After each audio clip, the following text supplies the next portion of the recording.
마태복음 22장 15절부터 33절까지입니다. 제가 먼저 읽겠습니다. 이에 바리새인들이 가서 어떻게 하면 예수를 말의 올무에 걸리게 할까 상의하고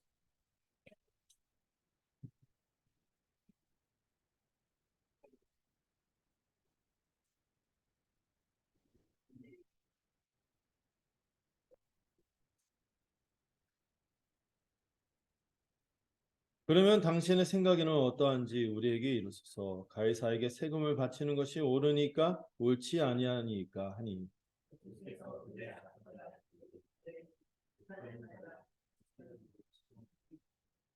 세금 낼 돈을 내게 보이라 하시니 데나리온 하나를 가져왔거늘 이르되 가이사의 것이니이다. 이에 이르시되 그런즉 가이사의 것은 가이사에게 하나님의 것은 하나님께 바치라 하시니 부활이 없다 하는 사두개인들이 그날 예수께 와서 물어 이르되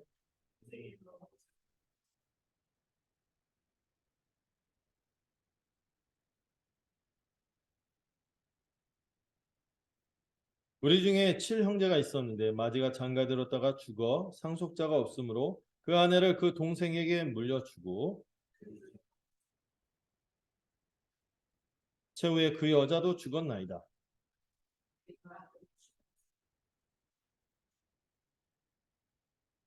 예수께서 대답하여 이르시되 너희가 성경도 하나님의 능력도 알지 못하는 고로 오해하였도다.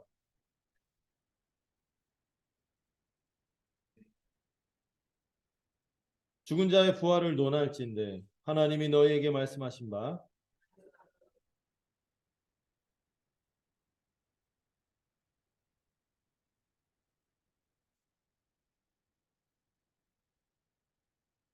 함께 읽겠습니다. 무리가 듣고 그의 가르치심에 놀라더라. 아멘. 네, 우리 계속해서 마태복음을 통하여 천국복음을 살펴봤고 지금 요즘 달라고 그거죠. 예수님께서 왕으로서 예루살렘 성에 들어가셨는데 그 예루살렘은 정말 그 이스라엘의 수도잖아요. 그리고 이스라엘의 그 신앙이 어떤지 보여주는 이 성전이라는 장소가 있었는데 이 성전이 어떠했습니까? 상태가 안 좋았죠. 이 예배하는 기능도 잃어버렸고 또 선교하는 기능도 잃어버렸고 형제 사랑, 이 성전을 중심으로 한 몸으로 살아가는 것이 이스라엘 백성인데 이 가난한 자를 돌보지 않는 가난한 자를 예배에서 멀어지게 하는 또 선교적인 기능도 잃어버리는 이런 모습이 되었죠. 이 예수님이 정말 나귀를 타시고 겸손하신 왕으로 그들이 섬기러 오셨건만 이 성전을 하나님께 드려야 될 마땅한 예배와 섬김을 드리지 못하는 이런 모습으로 예수님이 경고하시죠. 비유 세 가지 비유를 시리즈로 얘기하면서 이제 이 성전이 끝장나고 새로운 성전이 나타날 것이다. 그리고 이 두 아들의 비유를 통해서는 종교 지도자들의 이 교만한 마음을 꼬집었죠. 순종하지는 않고 자기들의 기득권만 갖고 그냥 그 자기들이 먼저 하나님 나라 들어갈 거라는 이 착각을 교정해 주시죠. 오히려 그들보다 누가 더 먼저 들어간다고요? 회개하는 세리, 죄인, 창녀들이 더 하나님 나라에 먼저 들어갈 것이라고 얘기하죠. 그 다음에 포도원의 비유에서는요, 좀 대상이 넓어지죠. 종교 지도자들뿐만 아니라 이스라엘의 역사가 이 하나님이 보내신 종들을 핍박하고 하나님이 바라시는 이 소출, 이 열매, 순종과 이 거룩의 열매를 그들이 맺기를 거절했기 때문에 계속해서 종들을 보내는데 거절했어요. 그리고 마지막에 누구를 보내셨습니까? 아들까지 보냈는데 그 아들까지 죽인 것이죠. 그러므로 그 포도원을 다른 사람들에게 줄 것이다. 그 농부들 진멸하고 그 다음에 건축자의 버린돌이 뭐가 된다? 헤드스톤 머릿돌이 되고 이 코너스톤 모퉁이돌의 버린돌이 그 머릿돌이 될 뿐만 아니라 이 머릿돌이 뜨인 돌 손으로 그 되지 않은 우상을 치는 돌이 되고 또 걸림돌이 되어서 이 이스라엘과 더불어 열방을 심판하게 될 것이다 하면서 여기서도 중요한 새로운 하나님의 백성이 등장하고 옛 언약 백성은 실패했다는 것을 말씀해 주셨죠. 그리고 지난주에 무슨 비유? 세 번째 혼인잔치의 비유가 있었습니다. 어떤 왕이 있었는데 아들의 혼인잔치를 이제 성대하게 베풀기 위해서 좋은 마음으로 많은 사람들을 먼저 초청을 했죠. 근데 초청받은 사람들이 좋아했나요? 싫어했어요. 싫어한 게 굉장히 싫어하고 안 가려고 하는 것도 모욕인데 이 왕이 정성 어리게 식탁을 준비하고 풍성한 이 잔치를 준비했다. 다 준비했으니 와라 하고 재차 사자들을 통해서 종들을 통해서 오라고 요청했건만 이들이 어떻게 했습니까? 무시하고 자기 일만 보고 또 이렇게 심지어 그 종을 죽이기까지 하는 그런 일이 벌어졌죠. 그러자 주님이 이제 그 살인한 사람들을 그 포도원 잔치를 연 왕이 포도원 잔치다 말 헷갈리네요. 이 혼인 잔치를 연 왕이 그 살인한 사람들을 진멸하고 심판하죠. 그리고 나서 그 종들한테 말하죠. 이제 처음 초청한 사람들은 합당하지 않다. 그래서 너희가 사거리 길로 나가서 그냥 사거리가 아니죠. 사방 온 사방으로 가서 만나는 대로 악한 자나 선한 자나 차별 없이 다 이 잔치에 초대해라. 그래서 우리가 여기 와 있는 거예요. 네. 차별 없는 은혜의 초청으로 우리가 여기에 와 있는 것이죠. 그리고 거기에 참 고무될 말씀이 있죠. 그 잔치가 뭐로 가득했다고요? 손님으로 가득했듯이 주님은 많은 사람이 구원받기를 원하시고 또 우리가 그 많은 사람을 구원하는 복음 전도의 역할을 감당하기를 기뻐하신다고 말씀을 드렸습니다. 그리고 이 혼인잔치의 비유는요, 이스라엘에게만 주는 비유가 아니라 모든 사람을 향한 비유거든요. 특히 세 번째에서 뭐를 강조하셨죠? 이 잔치에 참여하되 뭐를 챙겨야 돼요? 예복을 챙겨야 됩니다. 예복 없이 잔치에 참여하는 것은 원래 있을 수 없는 일이죠. 이거는 뭐예요? 그 잔치를 연 주빈에 대한 존중이 없는 것이고 모욕하는 것이고 무시하는 것이죠. 어쩌면 이 이스라엘 사람들도 그렇고 또 우리도 그렇고 이 주님이 때론 빌려주실 수도 있고 하사할 수도 있고 자기가 미리 준비할 수도 있는 그 예복, 왕에 대한 존중. 이게 뭐라 했어요? 참된 믿음인데 이 참된 믿음이 없이 이 잔치에 참여할 수는 없다는 것을 말씀을 드렸습니다. 이런 얘기를 쭉 하고 나서 이제 이 22장 15절부터 이 끝까지 23장 계속 이어지는 거의 23장까지 이어질 것 같은데요. 이때부터 계속 바리새인, 사두개인을 비롯한 종교 지도자들과 예수님의 치열한 논쟁이 시작이 됩니다. 아주 그들은 그냥 예수님을 어떻게든 넘어뜨리려고 말로 여기 오늘 본문에 그런 표현이 있죠. 말에 올무. 말로 함정을 파서 이 설화라고 하잖아요. 이 말을 좀 잘못한 그 꼬투리 잡아서 해코지 하려고 계속 예수님께 도전하는 모습을 보여주고 있어요. 예, 그런 단락이 이제 쭉 시작이 되는데 대표적으로 두 부류가 나옵니다. 하나는 바리새인, 하나는 사두개인. 근데 이 바리새인 말고도 다른 세력들이 있죠. 그러니까 이 바리새인과 사두개인을 두 개의 세력으로 나눠볼 수 있어요. 바리새인은 율법 세력. 율법을 중심으로 해서 율법을 가르치고 이 지식으로 자신의 권력을 삼는 사람들이 바리새인들이죠. 이 바리새인 계열들이 이제 서기관, 장로들 이런 사람들이 같이 뭉쳐 있고요. 그 다음에 사두개인들이 있습니다. 물론 서기관이 서기관도 있지만 주류가 바리새인이었어요. 가장 인정받는 게. 그 다음에 실제로 바리새인보다도 우리는 바리새인을 많이 성경에서 보게 되는데 이 당시 예수님 시대에서 더 힘있던 사람들이 누구냐면은 사두개인이었어요. 왜? 제사장 세력들이었거든요. 성전을 끼고 있었죠. 그래서 율법 세력과 성전 세력. 그들과 더불어 둘 다 이제 구약의 상징이죠. 이 구약을 상징하는 이 종교 지도자들과 예수님이 치열하게 논쟁을 합니다. 이 성전 세력은 제사장뿐만 아니라 오늘 뒤에 오늘 16절인가요? 살짝 같이 나오죠. 헤롯 당원. 이 사람들 같은 세트예요. 제사장, 헤롯 당원. 이런 사람들은 이제 로마에 협력하면서 기득권 세력으로 있었죠. 이 바리새인들은 이 율법 세력들은 왜 예수님을 믿지 않았습니까? 자기의 때문에. 자기의. 예. 왜 우리 보고 죄인이라고 하는 거야? 우리가 살 만큼 열심히 할 만큼 했는데 왜 당신 따위를 믿으라고 하는 거야? 하면서 우리의 모든 노력은 상관없이 당신만 믿으면 된다고 하면서 예수님을 거절했죠. 외식에 빠지고 위선에 빠진 이들이 바리새인들이었고 사두개인들은 어땠어요? 이 사람들 사실 가장 종교 권력이죠. 성전을 끼고 움직이는 제사를 드리고 이런 종교 권력인데도 가장 종교적이지 않은 세속적인 사람들이 사두개인들이었어요. 이들 사람들은 아주 기득권을 누리고 있었고 세상에 대한 탐욕으로 이 세상이 좋아. 그럼 바뀌는 게 싫어. 그래서 예수님을 믿지 않았죠. 변화를 가져오니까. 근데 여러분 이 두 세력이 사이가 좋았나요? 나빴나요?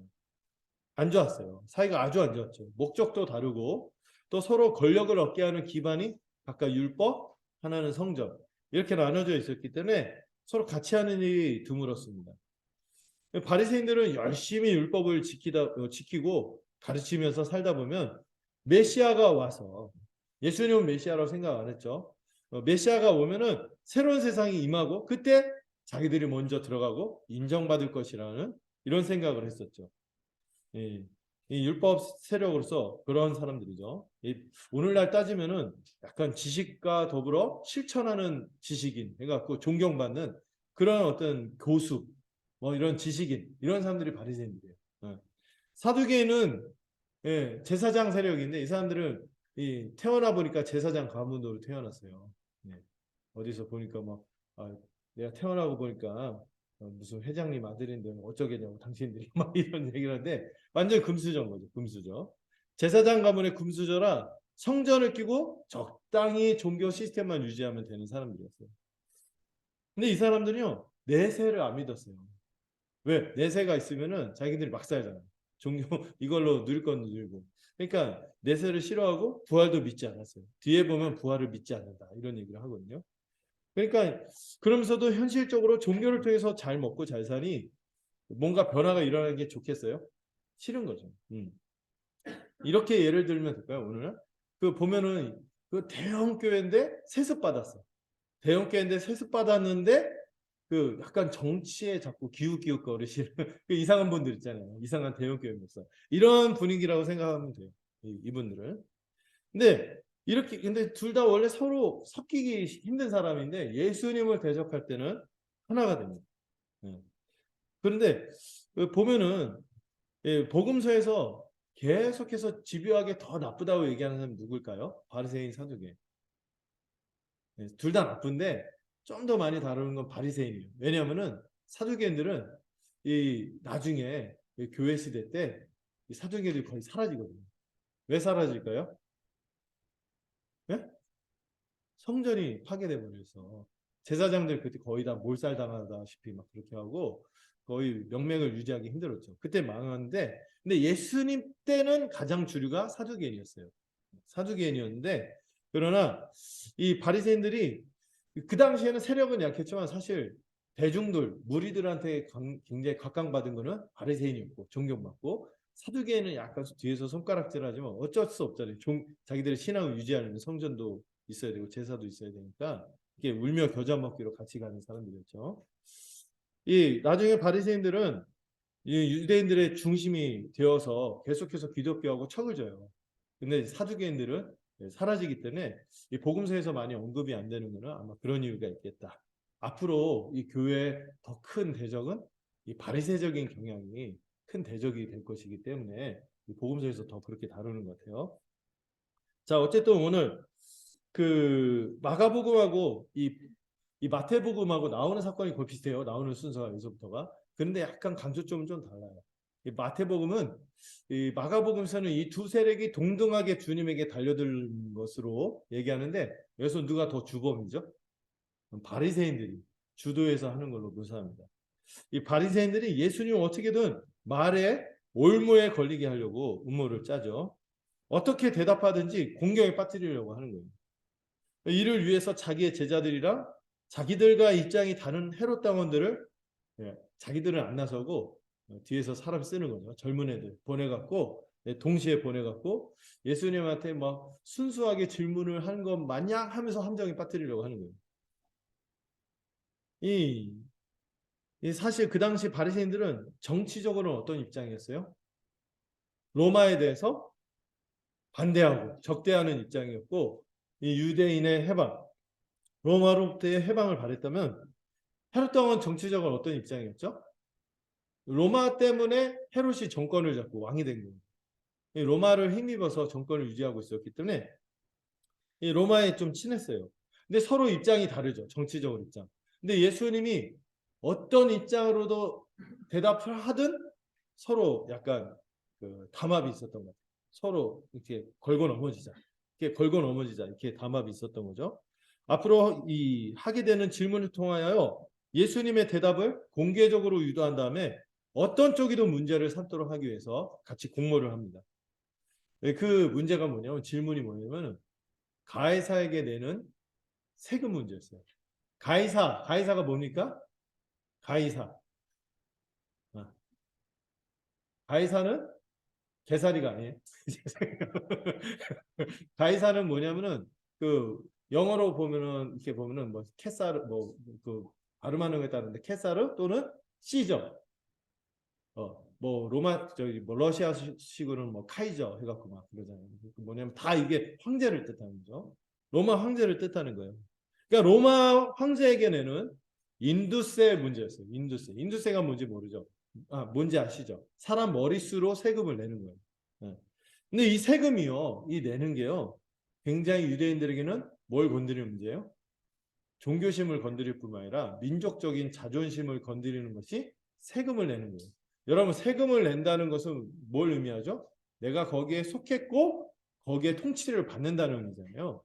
근데 이 사람들은 유대인들 기본적으로 자기를 뭐라고 생각해요? 하나님 나라의 백성이라고 생각하는데 지금 식민지가 돼갖고 로마에게 세금을 바치고 있으니 막 이 종교심도 자극할 뿐만 아니라 자존심도 상하는 거예요. 다른 민족에 의해서 이민족에 의해서 이민족을 그렇게 부정하게 여기는데 그들에게 이제 지배를 받고 있으니까 이 자존심을 건드리는 문제였고 이 문제 때문에 곧잘 폭동이 일어나곤 했다고 기록이 나와 있어요. 이 거기다가 그 당시 민생도 어려워서 이 세금 내는 문제가 굉장히 예민하고 민감한 문제였죠. 근데 이 바리새파와 헤롯 당 둘 다 예수님에게 동시에 질문을 하면서 이런 아첨으로 시작합니다. 선생님이요 하고 물어보죠. 선생님이요. 이 말 자체 랍비요 하면 존경하는 것 같지만 여러분 마태복음에서 랍비요 할 때는 주로 믿음 없을 때 제자들도 예수님 랍비요 할 때는 영락 없이 믿음이 없을 때 이렇게 하거든요. 그런 것임을 알 수 있죠. 우리가 아노니 당신은 참되시고 진리로 하나님의 도를 가르치시며 아무도 꺼리는 일이 없으시니 이는 사람을 외모로 보지 아니하심입니다. 굉장히 길게 막 그 미사역으로 동원해서 아첨을 하지만 결국 무슨 말이에요? 지금부터 내가 한 질문에 입장 분명히 취해라. 이거죠. 다른 사람 눈치 보지 말고 네가 생각하는 대로 말해. 이거죠. 돌려 말하지 말고 제대로 말해라. 이 얘기죠. 외모로 보지 않고 하나님의 도를 가르치시되 하나님 말씀이라 생각하는 대로 네가 소식껏 얘기해봐. 이렇게 말하는 거죠. 근데 예수님은 실제로 진실하시고 진리로 하나님의 도를 가르치시며 아무도 꺼리지 않는 분인 건 맞아요. 이 적들이 한 말이지만 예수님 그런 분인 걸 맞죠. 예수님은 사람을 외모로 보지 않는 게 맞죠. 이게 참 적들이 말한 거지만 우리가 취할 면도 있어요. 우리가 성경과 복음을 믿고 살아갈 뿐만 아니라 때로 우리가 가르치는 교사의 역할을 할 때 우리도 이런 평가를 들으면 좋겠다. 아첨이 아니라 이런 평가를 들으면 좋겠다. 이런 생각을 좀 하긴 했어요. 어쨌든 이들의 이 거짓된 악한 의도는 뭡니까? 야, 지금부터 이 세금 문제 물어볼 텐데 로마 눈치도 보지 말고 무리들의 눈치를 보지 말고 어쨌든 네가 생각하는 입장을 취해봐. 어느 쪽이든 확실히 택해봐. 그러면 우리가 알아서 겪어볼게. 이거죠. 알아서 힘들게 만들어줄게. 이런 프레임으로 질문을 한 거죠. 속으로 이런 생각을 했을 거예요. 당신의 생각에는 어떠한가? 우리에게 말해달라. 이 가이사, 로마 황제에게 세금을 바치는 게 옳지 않냐? 옳지 않다고 하면 어떻게 될까요? 당장 헤롯 당원들이 녹취록 써갖고 증거 제출해서 로마 당국에게 이 사람이 반역을 꾀했어 하고 이렇게 문제를 삼았겠죠. 근데 얼마 전에 이 폭동이 있어서 많은 사람들이 십자가 처형을 당했어요. 이 세금 문제 때문에. 그러니까 이걸 가지고 이제 걸고 넘어지려고 하는 거죠. 근데 반대로 예수님 그걸 이제 피하기 위해서 옳다 이렇게 말하면 어떻게 될까요? 네. 바리새인들이 다시 입지를 회복할 수 있어요. 바리새인들 반대했잖아요. 근데 예수님은 옳다고 하네. 저 민족의 배반자 아니야? 그러면서 대다수 무리들이 이 세금 내는 걸 싫어했기 때문에 예수님 옳다 하는 순간 이 그 바리새인들이 맨날 예수님한테 망신당했잖아요. 그들의 위선, 외식이 맨날 고발당하고 드러나고 해서 입지가 약해졌는데 저 세금 문제 저렇게 대답하는 거 봐. 저 별거 없다. 그래서 우리한테 와라. 이렇게 말할 수 있는 거죠. 예수님이 자신들의 위선을 파헤치고 자기들에게서 이제 등을 돌리고 있는 무리들의 마음을 되돌릴 수 있다. 그들의 마음을 상하게 해서. 이런 꼼수로 이런 질문을 한 거예요. 예수님은 그 질문을 들었을 때 이제 곧바로 알았죠. 그들이 궁금해서 물어본 것이 아니라 그들의 악함에 대하여 파악하셨다고 본문에 나와 있습니다. 시험하려는 의도로 이렇게 하고 있다는 것을 아신 것이죠. 그리고 그들의 외식에 대해서 지적하며 왜 자신을 시험하냐고 그들에게 질책을 하시죠. 그리고 이제 예수님이 오히려 그들의 외식을 더 드러내시게 되는데요. 예수님이 19절에서 뭐라고 합니까? 세금 낼 돈을 내게 보이라 하니까 곧바로 뭘 갖고 와요? 데나리온, 로마 동전 데나리온을 갖고 왔어요. 자, 이 데나리온을 갖고 왔는데 여러분들 이 데나리온이 어떻게 생겼는지 제가 찾았어요. 그래도 좀 그림을 보면 별거 아닌데 좀 생생할 것 같아서 이런 데나리온, 예수님 당시에 동전이 이런 모습을 갖고 있다고 합니다. 앞에는 황제의 모습이 있고 뒤에는 그 황제를 크게 이렇게 하면서 어떤 문구가 새겨져 있으면 이런 이 티베리우스 황제의 모습을 새겨놓고 이런 말이 쓰여져 있었대요. 티베리우스 황제 신이신 아우구스투스의 아들이자 아우구스투스는 그 시저의 다른 이름이죠. 그 시저는 가문의 이름이거든요. 이 아우구스투스의 아들이자 영광스러운 제사장 이런 말이 쓰여져 있는 거예요. 이런 말이 쓰여져 있는 건데 이 동전을 이들이 갖고 왔잖아요. 그러면서 예수님 물어보시죠. 이 형상과 이 글이 누구의 것이냐? 어떤 맥락인지 아시겠죠? 그러자 이 동전 갖고 온 사람들의 얼굴이 어떻게 됐을까요? 빨개졌을 거예요. 그들이 막 가이사에게 세금 내는 문제가 막 이렇게 하면서 시비를 삼으려는데 아마 바리새인 진영에서 갖고 왔던 헤롯 왕에서 갖고 왔던 이 내용이 어때요? 상당히 우상숭배적이에요. 굉장히 그 신성을 모독하는 그런 글과 형성이 새겨져 있었는 거죠. 그러니까 주님 그렇게 누구의 것이냐 하니까 21절에 보면 가이사의 것입니다. 이렇게 말하긴 하는데 이게 되게 민망한 상황인 거예요. 사실 이 동전에 새겨진 형상과 글을 여러분들 지금 보고 있듯이 우상숭배적이고 부정한 것이었어요. 원래 경건한 유대인은요, 이 동전을 지니는 것조차도 싫어했다고 나와 있어요. 갖고 있는 것도 싫어했어요. 그리고 여러분 바리새인들은 지금 세금 내는 걸 찬성해요, 반대요? 반대하는 입장인데도 갖고 와라 하니까 갖고 오는 거예요. 이 동전을 지니고 있었던 거죠. 그들도 그 로마의 통치 지배를 받으면서 살기 위하여 그 체제에서 살기 위해서 세금 내는 것을 반대하면서도 그 동전을 지니고 있는 거죠. 로마가 통치하는 현실을 인정하는 거예요. 여러분 어떤 화폐를 쓴다는 것은 그 통치의 질서를 따르고 있다는 거거든요. 그들도 현실을 살아가기 위해서는 타협하고 그들의 화폐 질서를 받아들이며 살고 있었던 것입니다. 예수님이 이렇게 갖고 와라 하고 딱 이렇게 물어보는 순간 그들이 스스로 고백한 거예요. 외식과 위선 가운데 살고 있다는 거예요. 겉으로는 로마의 통치를 인정할 수 없다고 하면서도 실제로 그들의 삶은 그 로마의 지배 아래서 타협하고 혜택을 누리며 살고 있었던 것이죠. 예수님은 그 악의로 가득한 그들의 질문이 정작 그들의 위선을 드러내고 있음을 이렇게 지적하신 것입니다. 자, 그리고 예수님이 이에 그치지 않고 더 중요한 진리를 말씀하십니다. 뭐냐면은 가이사의 것은 가이사에게, 하나님의 것은 하나님에게 바치라는 말씀을 하신 것이죠. 여러분들 그 주보에 보시면은 부등호 표시 있죠. 누가 더 커요? 하나님이 더 크시죠. 당연한 거죠. 근데 여러분 이걸 볼 때 어떤 분들은 야 예수님이 그 어느 쪽으로든 걸리게 해서 프레임에 걸리게 해서 함정에 빠뜨리려고 하는데 교묘하게 빠져가셨다. 지혜롭다. 이렇게만 보시는데 예수님의 대답이 그런 면이 있어요. 지혜롭게 그들의 함정을 피한 면도 있지만은 이걸 마치 정치인처럼 어떤 명확하게 입장을 밝히지 않고 말을 흐리면서 그런 듯 아닌 듯 하면서 사안을 피해가는 이런 것이 아니에요. 지금 주님이 말씀하신 이거는 굉장히 중요한 진리를 말씀하신 거죠. 사람의 외모를 취하지 않고 진리를 말씀하신 것이죠. 뭐냐면은 이 가이사의 것은 가이사에게, 이걸 좀 생각해야 돼요. 여러분, 이 동전은 가이사의 동전으로서 그 화폐를 만든 질서를 따라서 그 제도를 따라서 가이사에게 내는 것이 맞습니다. 여러분, 이 땅의 현실은요, 가이사 같이 어떤 정치 권력이 있고 국가가 있어서 국가를 통해서 어느 정도 질서를 유지하며 다스리고 있게 하는 것이 하나님이 허락하신 현실이에요.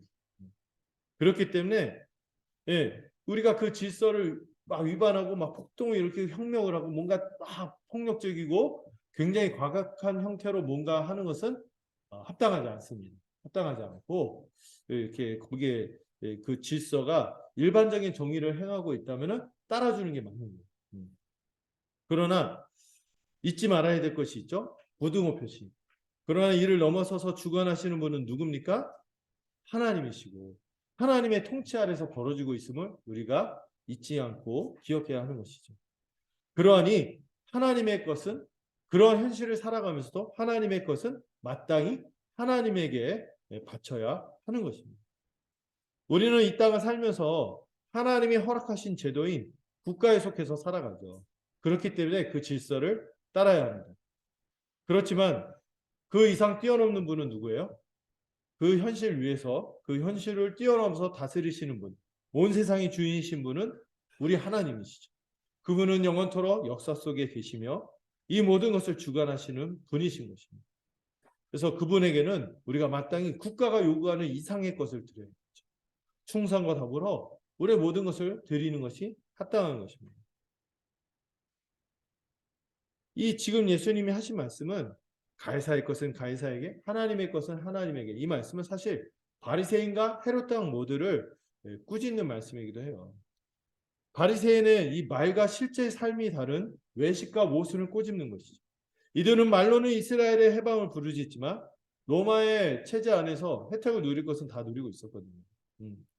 그들은 로마에 의해서 식민 통치를 받고 있지만 그 배후에서 여전히 하나님이 다스리고 놀라운 구원의 계획을 펼치실 것을 알지 못한 채 그냥 불만만 품고 그냥 그 살고 있는 거예요. 실제로는 적당히 타협하면서 하나님의 것을 드리진 않았죠. 정작 하나님이 요구하시는 마땅한 믿음과 순종의 모습은 없었던 것입니다. 헤롯 왕은 어떻습니까?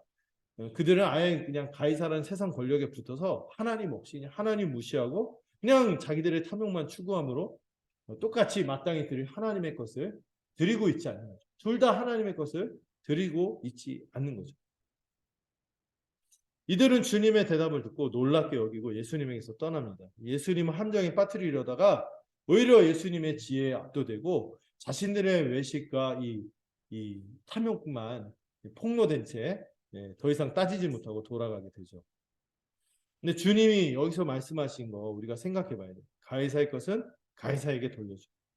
우리는 이 하나님이 허락하신 이 세상에 일반적인 질서를 따르는 것이 합당합니다. 또한 동시에 하나님의 것은 하나님에게 바쳐야겠죠. 이 묘한 이 말씀이지만 이 균형을 잘 잡아야 돼요. 지금 가이사가 통치하고 있지만 하나님은 이 세상 모든 것을 주관하시고 역사를 이끄시고 있는 거죠. 지금 세상에 어떤 권력이 지배하고 있고 다스리고 있지만 이건 곧 끝나갈 거고 이제 주님께서 새로운 역사를 시작할 거예요. 이제 옛 시대를 끝내고 새 시대를 시작하는 역사의 이 종말의 순간에 누가 오신 것입니까? 예수 그리스도께서 오셨어요. 그러면 우리는 그 예수 그리스도의 주되신 권위를 인정하고 그분의 가르침을 인정하고 믿고 순종할 때 하나님이 받으실 마땅한 것을 바치게 되는 것입니다. 이거 실제로 좀 생각을 해볼게요. 교회는 이 예수님이 오셔서요. 새로운 세상을 살아가는 공동체입니다. 그러면서 동시에 여러분 이미와 아직 아시죠? 이미 하나님 나라가 임했지만 아직 완성되지 않았기 때문에 두 개의 세상을 살아가는 게 우리 성도의 모습이죠. 이중의 현실을 살아가는 것이 우리인 거예요. 교회는 이중의 현실을 살아가는 공동체인 것입니다. 이 세상 안에서 국가의 국민으로 살면서 동시에 장차 주님이 오셔서 이루실 이 하나님 나라 천국에 속한 시민으로 살아가게 되는 것입니다. 그래서 여러분들 뭐 교회론에서도 배웠지만 국가의 국민이자 하나님 나라의 시민으로서 살아가는 이중의 정체성이 있는 것입니다. 그래서 우리는 국가에 속해서 그런 일반적인 의무를 충실히 수행하는 게 합당한 거죠. 권리도 누리고요. 그러나 잊지 말아야 할 것은 국가 자체가 뭐는 아니다. 하나님 나라가 아닌 것을 기억해야 돼요. 교회가 국가가 공의를 행사하도록 기도하고 하지만은 국가가 하는 일에 막 개입을 하고 막 이렇게 하려고 하는 것은 합당하지 않고 또 국가가 내세우는 어떤 정책이나 어떤 그런 것들 있잖아요. 막 그 현실 정치 세력들이 얘기하는 이런 것들을 교회에 가지고 와서 이게 진리인 것처럼 말하면서 그것을 우상화하면 안 되는 거예요. 교회는 국가에 속한 국민이지만 그 이상을 뛰어넘는 하나님 나라의 시민인 것을 기억해야 하는 것이죠. 루터는 이런 말을 했어요. 하나님의 왼손이 뭐를 다스린다? 온 세상의 국가들을 다스리는데 오른손으로 교회를 돌보시고 인도하신다. 이런 말씀을 했어요. 왼손은 국가들, 세상 권력들을 다루시고 오른손으로는 교회를 다스리신대요. 뭐가 더 강한 손이죠? 오른손이죠. 더 강한 손으로 교회를 인도하고 돌보실 거라고 이야기했어요. 우리는 주님이 오시기 전까지 이 두 나라에 속해서 거기에 속한 시민으로 살아가는데 이 땅에 살다 보면은 우리가 현실 국가의 공권력을 볼 때 우리의 기대에 못 미치는 것을 볼 때가 많죠. 지금도 그렇고요. 그러나 여전히 국가가 하나님께서 허락하신 제도이기 때문에 거기서 일반적인 공의를 행한다면 시민으로서 살아가도록 복지를 위해 작동하고 있다면은 하나님이 국가를 사용하시고 일반적인 은총으로 우리를 다스리고 있다는 것을 인정하고 받아들이는 것이죠. 그래서 우리가 국가의 질서를 따르는 것입니다. 그러나 어떨 때는 우리가 하나님의 것을 드리는 하나님에게 속한 백성으로서 달리 해야 되느냐? 예를 들어서 국가가 제도적으로 악을 행하거나 신하가 양심을 포기하라고 할 때는 협조해서는 안 되는 것이죠. 그건 교회의 역사가 증명하는데 독일 교회가 국가의 국가교회라는 것을 운영했거든요. 국가가 하라는 대로 해서 어떤 일을 저지른 거예요? 유대인들을 600만 명이나 그렇게 학살한 거 아니겠어요? 국가는 하나님 나라가 아닌데. 예. 교회는 교회만의 하나님 나라의 통치의 원리가 있는데 이거를 저버린 거죠. 여러분 독일만 욕할 수 없어요. 미국도 마찬가지예요. 미국 교회들도요. 일본의 원자폭탄 떨어뜨리는 것에 다 찬동했어요. 저 적들을 그냥 다 불살라고 그러죠. 이렇게 할 때 여러분 정치가 우상화되면요. 이렇게 교회가 판단을 잃어버려요. 그래서 가야 할 것은 우리가 세상의 일반적인 공의를 따르고 이렇게 할 때는 잘 가야 되지만 우리의 신앙 양심을 저버리고 이렇게 할 때는 우리가 따를 수가 없는 것이죠. 하나님에게 드릴 것을 드려야 하기 때문인 것입니다. 우리는 더 나아가서 세상에서 일반적으로 상식, 윤리 이렇게 얘기하는 것보다 천국 백성으로서 더 높은 기준으로 더 고상한 천국의 복된 원리를 따라 교회적인 삶을 살아야 하는 것이 우리인 것입니다. 그래서 세상은 우리에게서 뭘 볼 수 있어야 돼요? 예수님이 주장하신 거잖아요. 내가 오히려 하나님 나라가 임했다. 그래서 교회가 하나님 나라의 삶의 원리를 보여줘야 합니다. 구원의 복음을 말로만 전하는 것이 아니라 우리가 교회로서 천국의 모습을 보이겠죠. 어떻게 할 때 천국의 모습을 보일까요? 이 뒤에 나올 부활 주제하고 연관되는 건데 이 부활 생명으로 서로 새로운 존재로서 살아가는 삶을 살아가는 것이 우리가 국가로서 이 교회로서 이 하나님 나라의 백성으로서 살아가는 온전한 모습인 것입니다. 이렇게 살아갈 때 하나님이 강한 권능으로 돌보시는 것이죠. 나중에 계시록 같은 거 보시면은요. 이 예수님 복음서에서는 이제 로마의 이 국가 가이사의 것은 가이사에게 앞서 세금을 잘 내고 또 바울도 로마서 13장에서 이 현실 정치 권력에 대해서 일반적인 공의를 행하니까 잘 따라가라. 권선징악을 하잖아요. 그 정부가 그것을 잘 따라가라 하는데 계시록에서는 또 좀 다른 입장을 취합니다. 로마를 뭐라고 얘기하면 바벨론이라고 얘기하고 막 이렇게 막 그 비유를 들면서 이게 아주 음녀 막 이렇게 비유를 들면서 굉장히 대적해요. 왜 신앙을 저버리도록 핍박하고 조직적으로 악을 행했기 때문에 그때는 교회가 따라갈 수 없죠. 그러나 막 같이 폭력으로 막 행사하고 그러진 않지만 그 악한 것에 대해서는 예언자적으로 악하다 말하고 저항하는 것이 또 교회이기도 하다는 거. 이걸 기억하시면 좋겠습니다. 그래서 오늘 이 국가와 교회의 문제를 가볍게 같이 좀 생각을 해봤어요. 자, 그리고 이제 두 번째 단락. 자, 이제 사두개인들이 나왔습니다. 이제 그들을 소개할 때 여기서 아예 사두개인을 소개할 때 어떻게 소개하죠? 부활을 믿지 않는다. 이렇게 아예 이 사람들을 그렇게 이 한마디로 이 사람들을 설명해 버리는 거죠. 부활을 믿지 않는 사람. 아까 이 사두개인들이 어떤 사람들이라 했죠? 금수저, 대형교회, 정치에 기웃기웃거리는 아주 세속적인 이런 사람들을 얘기했어요. 이들은 이제 다윗 시대에 사독이라는 제사장이 있었거든요. 정통 제사장이죠. 그 가문의 일원이라는 것을 자부하고 자기들이 진짜 제사장, 정통 제사장 가문이다, 막 성골이다 이러면서 이제 자부하던 집단이에요. 성전을 중심으로 신앙생활하고 이들은 이제 부활도 믿지 않았지만 뭐도 믿지 않았어요? 내세도 믿지 않았어요. 하나님 나라 막 다윗과 같은 왕국 막 오기를 바란다 하는데 그게 이미 임했다고 생각했어요. 언제? 그 마카비라고 중간기 때 어떤 유다가 그 헬라 제국으로부터 그 마카비 유다라는 사람이 있었거든요. 이 사람이 그 혁명을 일으켜서 잠깐 독립을 찾았는데 그걸로 이제 됐다 생각하고 더 이상 내세 없다 이렇게 생각하는 사람들이에요. 그리고 천사 같은 영적 존재도 믿지 않는 아주 세속주의자, 우리 식으로 말하면 완전 자유주의자 이런 사람들이 사두개인입니다. 이 사람들이 이제 부활을 믿지 않는 근거가 있는데 이 사람들이 유일하게 성경으로 받아들인 성경이 구약 중에서도 뭐만? 모세 오경만 성경으로 받아들였어요. 근데 이 사람들이 주장하는 게 그거예요. 모세와 오경 어디에? 부활에 대해서 얘기하냐. 모세 오경은 창세기부터 창출 레민신 신명기까지 부활 얘기하는 내용이 하나도 없다. 이렇게 말하는 거예요. 그래서 부활은 없다고 생각한다. 나중에 후대에 나온 성경들은 권위가 없고 믿을 수 없다. 이러면서 부활을 안 믿겠다고 하는 거죠. 이들이 부활을 안 믿는 속에 그 내면적인 동기가 있어요. 이 사람들은 기본적으로 뭘 좋아하지 않는다 그랬어요? 변화를 좋아하지 않는다. 변화를 좋아하지 않고 여기 그냥 여기가 좋고 지금 이때가 최고인 거야. 그냥. 이들이 이 땅에서 그냥 기득권을 누리며 탐욕에 빠져 있었기 때문에 다음 세상을 기대하는 게 별로인데다가 오히려 다음 세상이 있다고 하면은 찔리는 게 있겠죠. 큰일 나는 거죠. 이 땅의 삶이 전부가 아니라면 다음 세상에서 자신들이 어떻게 될지 모르는 거죠. 부활이 있고 내세가 있다는 건 하나님의 공의로운 심판도 있다는 것인데 그들 막 살잖아요. 적당히 하면서 막 종교 시스템 이용하면서 사는데 큰일 나는 거죠. 그들이 부정한 다른 성경들, 특히 선지자들, 선지서들에 보면은 이 선지서들에서 가장 많이 욕하는 사람들이 누구냐면은 제사장입니다. 그러니까 그걸 인정하면은 이 선지서를 인정하면 자기들의 입지도 약해져. 그래서 안 받아들였을까 이런 생각도 들어요.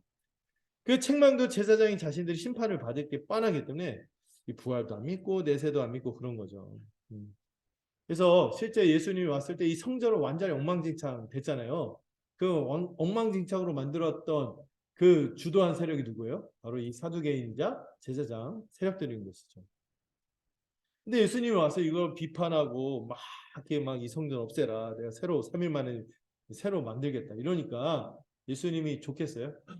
아주 믿겠죠. 고깝고 막 믿고 말하는 것마다 하고 자기들의 권력 기반을 흔드니까. 예수 아주 적극적으로 적대하고 증오한 사람이 바리새인도 그랬지만은 사두개인이 더 적극적이었고 예수님이 나중에 죽음으로 볼 때도 가장 앞장선 사람들이 이 사람들입니다. 근데 이 사람들이 이제 예수님을 뭔가 좀 공략을 해야겠다. 또 말로 올무를 빠뜨려서 공략을 이제 해야겠다 하면서 난처한 질문을 던지겠다 하면서 질문을 합니다.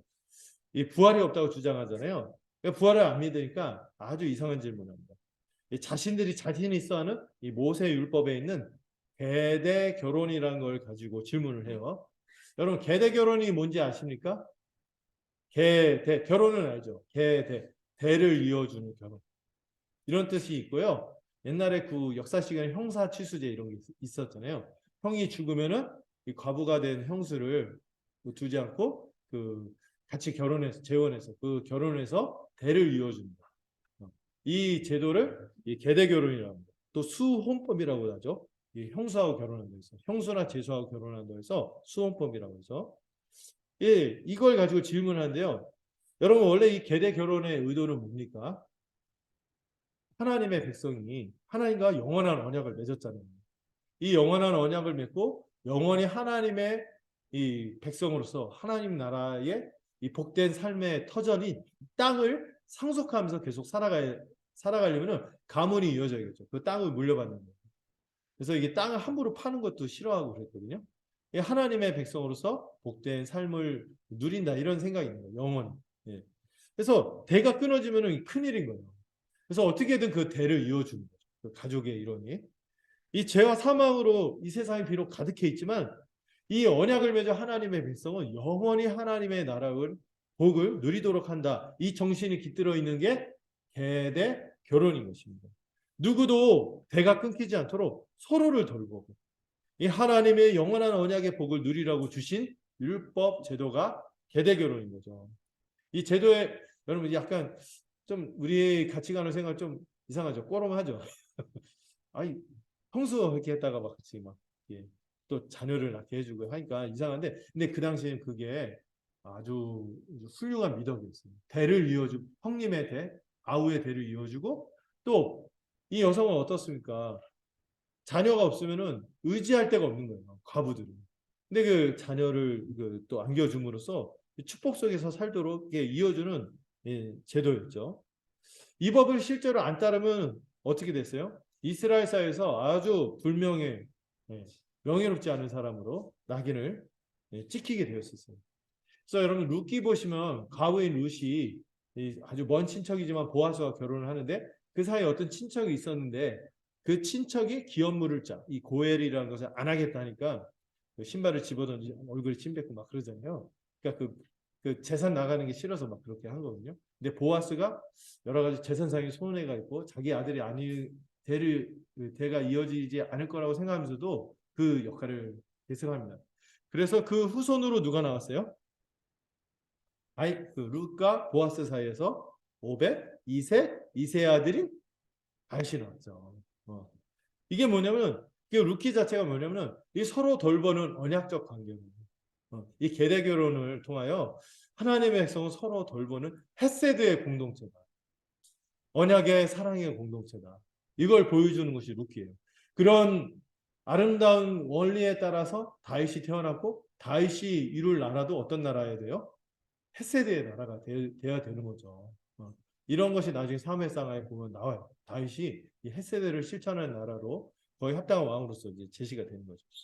이걸 드러낸 게 계대 결혼인데 이 사두개인들은 이걸 가지고 비꼰 거예요. 그들은 기본적으로 현세의 삶은 그뿐이지 내세가 없다고 생각해요. 부활의 삶은 없다고 생각하니까 계대 결혼을 통해서 부활을 비웃은 것입니다. 이 땅에서 결혼하다가 배우자가 죽어버렸어요. 그래서 과부가 되었어요. 그래서 형제와 재혼하는 일이 한 번쯤 일어날 수 있어요. 원래 한 번쯤 일어날 수 있잖아요. 그런데 두 번까지도 어쩌다 일어날 수 있겠죠. 반복될 수 있는데 여기서는 아주 몇 번? 7번이 일어나는 거죠. 그래서 나중에 다 죽고 이 과부는 대도 못 잇고 그 과부도 죽어버렸어요.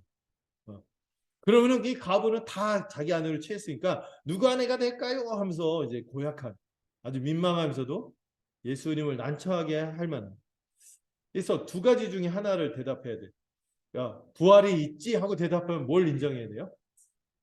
한 아내의 여러 남편. 일처다부제를 이 유대인의 사고에 있어서 있을 수 없는 이런 비윤리적인 상황으로 얘기를 하든지 아니면 반대로 부활을 부정해야 하는 난처한 상황에 빠뜨리려고 이렇게 막 몰아간 것이죠. 이 거룩한 제도를 예수님 공격하려고 이렇게 추잡하게 이용한 거죠.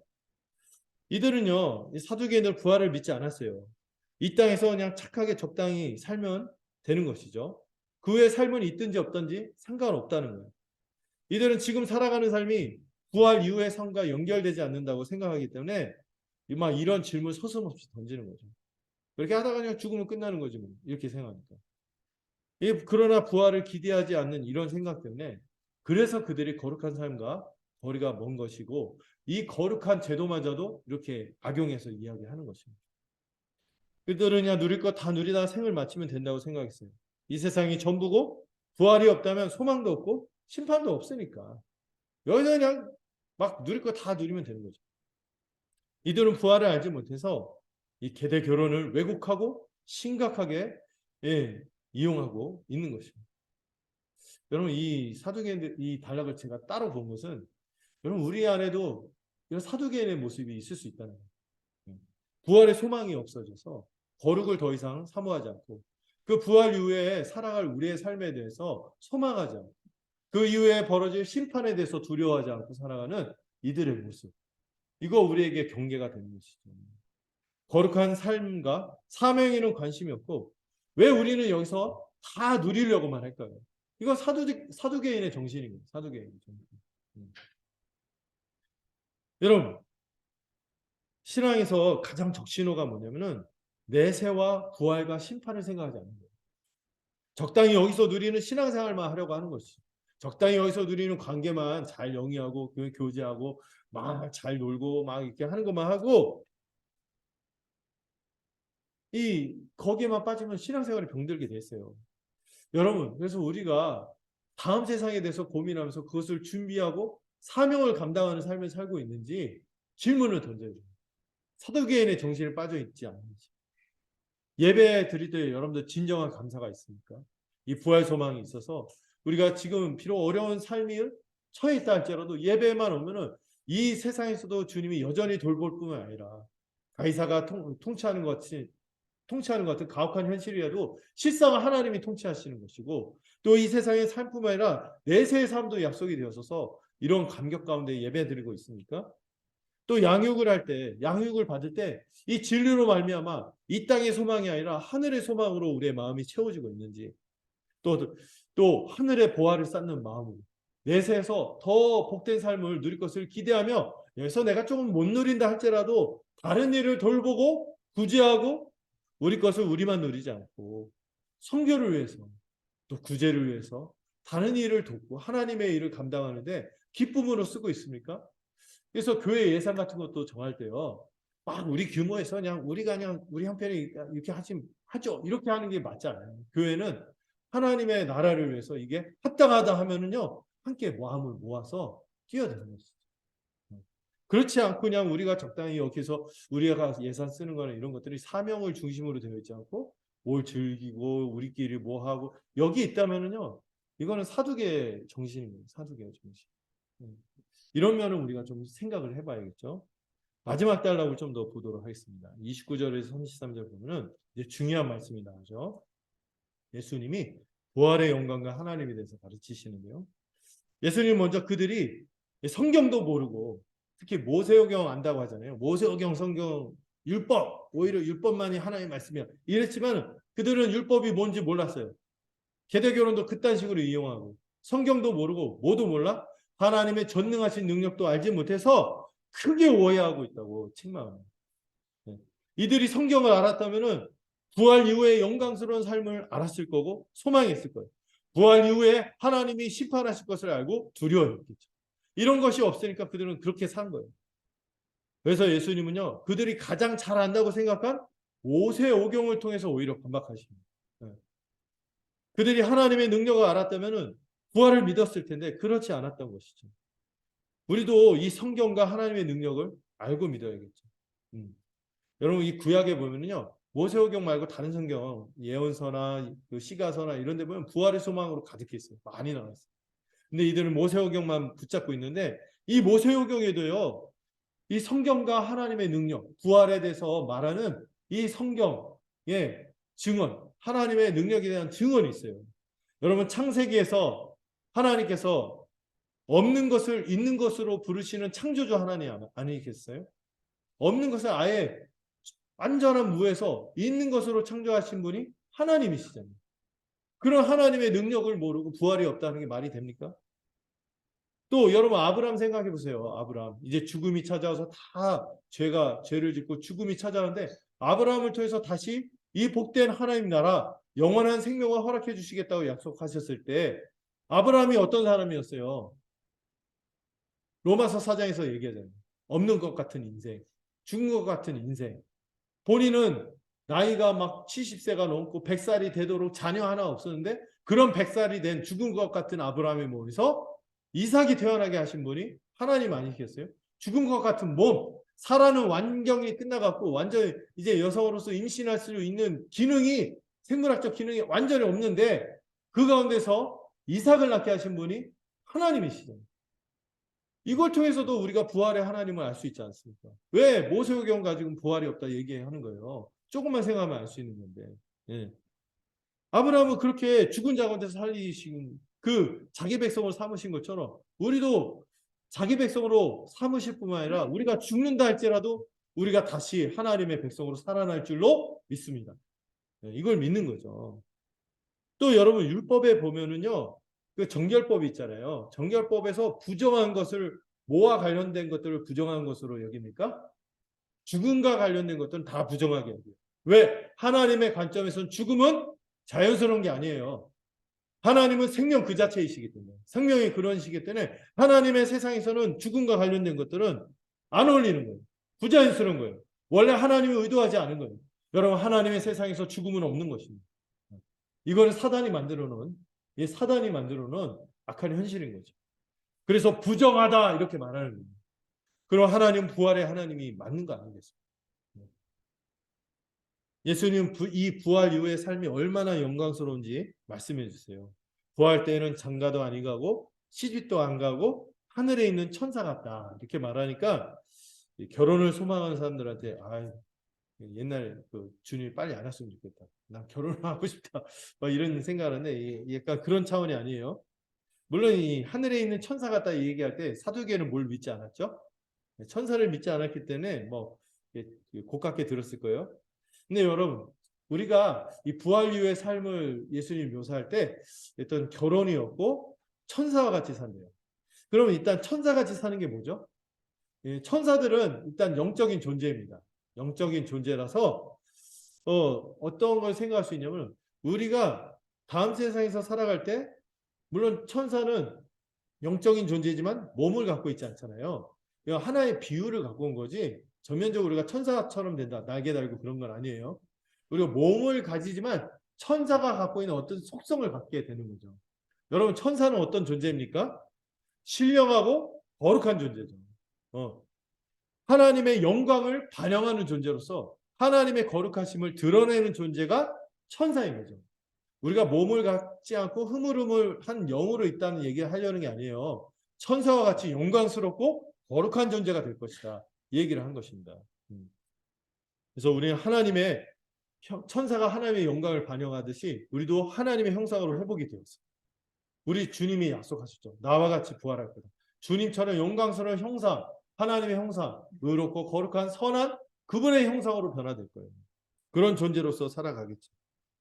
또한 예수님은 우리가 몸이 없이 영으로만 산다고 말씀하신 것이 아니라는 것을 분명히 아셔야 돼요. 여기서 다시 결혼하지 않는다는 것은 우리가 몸을 갖고 있지 않다 이 얘기하는 게 아니에요. 여러분 다시 결혼이 필요 없다는 거죠. 뭐죠? 여러분 하나님께서 이 국가와 더불어 허락하신 중요한 제도가 뭐라 했어요? 더 중요한 제도, 기본적인 제도, 가정이죠. 이 결혼에서 이 배타적인 관계, 언약 관계를 통해 서로에게 묶여짐으로 서로에게 배타적으로 충성하고 헌신하고 돌보는 이 가정이란 관계를 허락해 주셨는데 이 지금 세상에서는 그런 관계를 어디에서만 누릴 수 있어요? 결혼이란 제도 안에서 가정이란 제도 안에서만 누릴 수 있는 거죠. 그런데 다음 세상에서는 그런 결혼과 가정이라는 배타적인 관계 안에서만 누리는 것이 아니라 어떻게 되는 거예요? 그를 뛰어넘고 모두가 서로 한 몸으로 돌보는 이런 배타적인 관계가 아니라 모두가 한 몸으로 살아가는 복된 세상이 될 것을 표현하는 것이 거기서는 결혼하지 않는다. 결혼이 필요 없다. 이런 얘기를 하는 거예요. 그러지 않아도 서로가 마음과 마음을 주고받는 관계가 될 것이기 때문이죠. 제 아내하고 저하고 이렇게 대화하다가 가끔 그럴 때가 있거든요. 안 통할 때도 많지만 여보 그거 있잖아. 그거 하면은 그거. 여러분들 대화할 때 그런 거 있잖아요. 마음이 통하는 배우자끼리 얘기하다가 딱히 뭐라고 내용을 얘기하지 않는데 지시되면서 여보 그거 있잖아. 그거 하면은 맥락상 근데 남자들은 대부분 못 알아채요. 근데 여자들은 잘 알아채죠. 그거 하면서 하잖아요. 그 표정과 이거 해도 이런 마음을 갖고 있구나 하고 다 하잖아요. 근데 우리 모두가 서로에게 그런 관계로 살아간다는 거예요. 서로 애틋하고 신실하게. 이걸 말하는 것이 주님이 부활 이후의 삶, 결혼이 필요 없다는 그런 삶인 것이죠. 우리가 정말 한 몸으로 살아갈 거예요. 원래 인류가 그랬잖아요. 아담과 하와가 둘밖에 없었지만 서로가 한 몸으로 돕는 배필로 에덴 동산에서 복되게 한 몸으로 살지 않았습니까? 부활 이후의 삶이 그러할 거다 얘기하시는 거예요. 지금은 타락한 세상에서 이 언약 관계를 결혼과 가정 안에서만 배타적으로 누리고 거기서도 위로와 충만을 어때 제한적으로 누리죠. 평생 없으면 살 것처럼 하는데 막 가족조차도 막 마음이 막 나눠질 때가 많고 그런데 그런데 그렇지 않다는 거예요. 다음 세상은. 이게 얼마나 위로가 됩니까? 이 다음 세상에서 우리가 이 언약 기존의 언약 관계를 잘 누릴 거예요. 우리가 가정에서 만나고 교회에서 이 그 관계를 맺은 사람은 다음 세상에서 쌩 깐다는 게 아니에요. 아, 전문 용어가 나네요.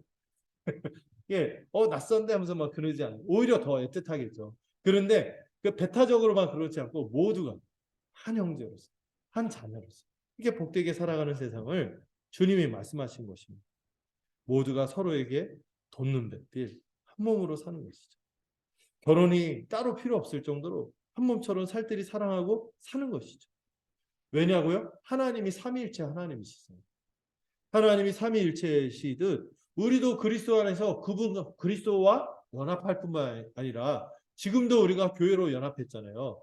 그러면서도 이 땅에서 살고 있기 때문에 많은 오해와 막 이런 것들이 있지만 그래도 우리가 한 몸으로 복되게 살고 그리고 다음 세상에서 더 온전하게 누리게 될 것입니다.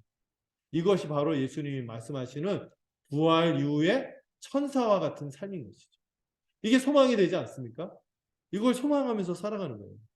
여러분 이거를 주님이 오실 때만 우리가 죽어서만 누리는 것이 아닌 것이죠.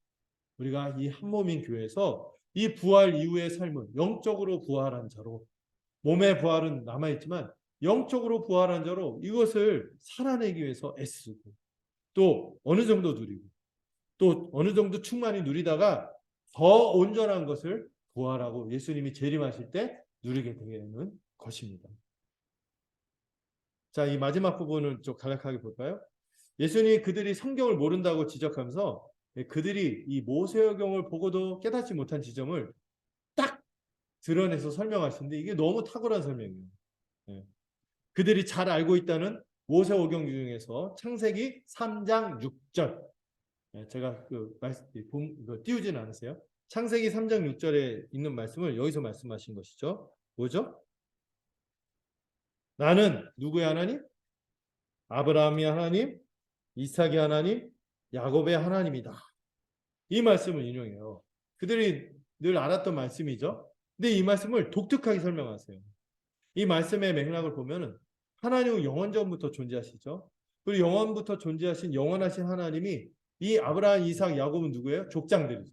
이스라엘의 조상인데 그들과 언약을 맺을 뿐만 아니라 그 언약을 어떻게 지키시는 분이세요? 대대손손 지키시는 분이세요. 영원히 약속을 지키시는 분이라고 말씀하시면서 그들을 하나님의 나라 백성으로 부르신 거죠. 그런데 이 말씀을 모세에게 주실 때 나는 아브라함의 하나님, 이삭의 하나님, 야곱의 하나님 할 때 아브라함, 이삭, 야곱 때로부터 모세 때까지 몇 년의 간격이 있어요? 400년 이상의 간격이 있잖아요. 400년 이상의 간격이 있는데 하나님이 모세에게 자신을 계시할 때 과거형으로 말씀하시지 않았던 거예요. 이게 원래 문법을 보면은 현재형으로 있거든요. 나는 아브라함의 하나님이고 이삭의 하나님이고 야곱의 하나님이다. 이렇게 말했지. 나는 아브라함의 하나님이었고 이삭의 하나님이었고 야곱의 하나님이었다. 이렇게 말하지 않았다는 거예요. 무슨 말이죠? 그 족장들이 죽지 않고 여전히 그 언약의 대상자로 살아있으며 하나님이 그들과 맺은 언약을 그들이 여전히 살아있기에 그를 기억하고 그 언약을 지키신다. 이렇게 얘기하십니다. 현재형으로 표현되어 있습니다. 그 족장들이 죽지 않았고 하나님과 더불어 여전히 살아있다면 그 언약의 효력은 여전히 유효한 것이죠. 원래 언약의 효력은 언약의 그 두 대상자 중에 한 명만 죽어도 언약의 효력은 끝나요. 그래서 여러분 결혼하고 재혼할 수 있는 사유가 뭐죠? 상대 배우자가 죽으면은 다시 재혼할 수 있죠. 그런데 하나님과 우리가 맺은 언약도 그래요. 우리가 죽어버리면은 하나님 그 언약을 지킬 필요가 있어요, 없어요? 없죠. 그런데 하나님이 우리에게 영생을 허락해 주셨을 뿐만 아니라 우리가 여전히 살아있기 때문에 그 언약은 영원토록 지켜지는 거라고 지금 설명하는 것이죠. 그래서 뭐라고요? 나는 죽은 자의 하나님이 아니라 하나님은 살아있는 자의 하나님이다. 그 얘기를 하시는 거예요. 이다 이렇게 표현되어 있거든요. 이었다가 아니라. 이 하나님의 언약의 표현에 의하면 그들은 여전히 죽지 않고 살아있는 거예요. 아브라함도 살아있고 이삭도 살아있고 야곱도 살아있고 그리고 그 이후에 그 언약을 맺은 수많은 사람들이 살아있고 우리도 그 언약을 맺은 사람으로서 언젠가 죽겠죠. 그러나 다시 그 하나님 앞에 살아있으며 그분이 정하신 때에 다 같이 부활할 것입니다. 이런 독특한 설명을 하신 거예요. 하나님 어떤 분이십니까? 없는 것을 있게 하시고 죽은 자를 살리시는 하나님이시죠. 그 능력을 몰랐기에 사두개인은 그런 관점으로 성경을 보기에 부활을 부정한 거예요. 하나님은 죽은 자의 하나님이 아니라 살아있는 자의 하나님이십니다. 하나님의 세상에 뭐가 없다고요? 죽음이 없어요. 죽음은 부자연스럽고 그냥 어쩌다 끼어든 거예요. 뭘 하나님이 정상화 시키면은 다 없어질 거라는 거죠. 구약의 다른 성경에는 부활을 말했지만 모세오경은 말하지 않는다고 믿었던 그들의 생각이 틀렸음을 예수님은 보기 좋게 이 모세오경을 통해서 반박하신 것이죠. 여러분 그 마지막 33절을 보면 무리들이 듣고 놀라워하는데요. 이 뉘앙스가 굉장히 좋아한 걸로 나왔어요. 무리들이 듣고 좋아합니다. 왜냐하면은 원래 이 사람들은 바리새인들을 더 따랐지 사두개인을 별로 안 따랐거든요. 바리새인들도 뭘 주장했어요? 부활을 주장했는데 사두개는 부활을 부정했기 때문에 아유 저 믿음 없는 것들 이런 생각이 있었는데 예수님 보기 좋게 반박하니까 이 무리들이 깜짝 놀라고 굉장히 좋아했던 거죠. 여러분 우리는 주님의 이 말씀을 통하여 하나님이 어떤 분이시라고요? 죽은 자를 살리시는 부활의 하나님이신 것을 믿기 바랍니다. 하나님은 여전히 살아있는 아브라함과 이삭과 야곱의 하나님이시죠. 그들과 언약을 맺었듯이 우리도 예수님을 믿을 때 함께 언약 백성이 되어서 영원한 언약의 복을 누리고 부활의 생명을 맛보게 될 거예요. 하나님은 언약의 신실하신 하나님이자 살아있는 자의 하나님이시죠. 여러분도 언약 백성이고 하나님 앞에 살아있는 자임을 기억하시기 바랍니다. 우리의 육체의 생명은 점점 쇠잔해지고 보잘것 없어질 거예요. 그렇다 할지라도 여러분 뭘 기억하세요? 여러분 이 나이 드는 것 때문에 약간 보상심리 생기고 욕심을 부리고 막 이렇게 될 때가 많아요. 저도 막 그런 감정을 느낄 때가 있었는데 정신 차리고 난 부활을 믿지 다음 세상에 있지 여기서 내가 다 못 누릴 수 있고 인정받지 못할 수도 있고 뭐 그럴 수 있지만은 내가 부활을 믿는 사람입니다. 이렇게 생각을 다시 고쳐먹는 거죠. 이 부활의 신앙으로 굳건히 서시길 바랍니다. 말씀을 맺을게요. 예, 하나님은 왼손으로 뭐를 다스린다 했어요? 세상 나라를 다스리고 오른손으로 교회를 인도하고 돌보신다고 말씀드렸습니다. 여러분 이 세상 살아가다 보면 이 세상이 이런저런 현상이나 여러 가지 우리를 압박하고 두려워하는 것들에 압도되지 마십시오. 우리가 국가의 국민으로 질서 있게 살아가되 온유하고 단정한 심령으로 우리가 신앙생활을 하되 우리가 궁극적으로 어떤 사람들이다? 천국의 시민인 것을 기억하고 더 고상하고 이런 험난한 가운데서 이 우리의 삶의 모양을 잃어버리지 말고 중심이 흩어지지 말고 더 고상하게 천국 시민으로 살아갑시다. 더 신실하게 살아가는 것이 우리인 것을 기억합시다. 두 번째로 혹여 우리의 마음속에 사두개인들처럼 이런 눈에 보이는 이런저런 세상에 압도되어서 혹시 부활을 잊어버리고 하나님 나라에 대한 소망이 흐려지지 않았는지 우리를 점검하시기를 바랍니다. 우리의 신앙생활이 부활 소망으로 생생한 기쁨이 있는지 그래서 이 땅의 삶이 조금 누추하고 못 누린다 할지라도 가볍게 여기고 오히려 우리가 교회로 살아가고 있다는 것을 이 기쁨을 생생하게 누리고 있는지 이걸로써 우리가 부활을 살고 있는지 돌아봤으면 좋겠어요. 그리고 마지막으로 하나님은 어떤 하나님? 언약의 하나님이세요. 영원토록 그 언약을 지키시는 하나님이고 어떤 하나님? 살아있는 자의 하나님이십니다. 그렇듯이 우리도 언약 백성입니다. 언약 백성이고 부활 생명으로 지금도 살아가는 자임을 잊지 말고 이를 알고 여러분 상황이 좀 사방에 우겨쌈 당하고 속상하고 여러 가지 아쉬움이 있고 그런가요? 그게 전부가 아니란 말이에요. 이 소망을 되찾는 우리가 되기를 간절히 소망합니다. 기도하겠습니다. 하나님, 우리가 세상 속에서 살고 있지만 이 세상에 속하지 않은 천국 백성임을 깨닫고 신실하게 살도록 지켜주시옵소서. 우리가 흔들리지 않는 이 부활 소망을 갖고 살아가도록 우리를 붙들어 주시고, 교회로 살아갈 때 결코 낭망하지 않도록 우리를 붙들어 주시옵소서. 우리가 하나님의 언약 백성이자 이미 부활 생명을 맛보고 그 새 생명으로 살아가는 자임을 기억하고 소망이 가득한 우리가 되기를 소망합니다. 예수님의 이름으로 기도드렸습니다. 아멘. 우리 함께 찬송가 171장 부르도록 하겠습니다.